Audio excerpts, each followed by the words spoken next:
This is where we do all these experiments, where all the magic happens. The magic of muscle regeneration. Scientists in this lab are working on a chemical that could help regrow muscles in patients from injured athletes to the elderly. To be able to do something that will move the needle in terms of improving therapy is unbelievably exciting for me. But Dr. Dutta may never be able to prove his hypothesis because his grant wasn't renewed this year and money is running out. He had to let his research assistant go and is now considering putting the entire project on hold. So this is making the management of science a nightmare for the United States. And it's making the life of scientists extremely unpredictable.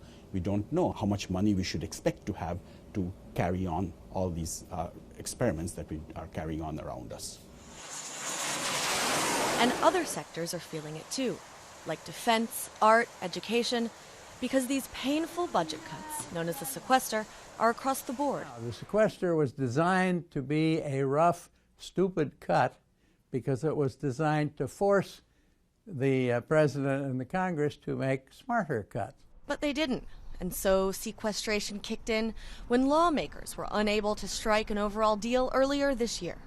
Medical research lost 5% of its total budget. They're taking the same cut that the military and others are. And so I would say they're not doing badly, but of course I'm not a researcher, and they will feel differently. So this is a liquid nitrogen tank. In fact, this specific thing itself was bought on grant money. But for Dutta, these cuts aren't just about funding for equipment and research, but about America's reputation as a historic leader in science, which was what attracted him 30 years ago. So what I'm worrying about is this is one of those losses whose effects won't be felt now, but will be felt in the next 10 years. But the mid-October deadline for next year's budget is fast approaching, as is Washington's decision on whether to continue sequestration or not.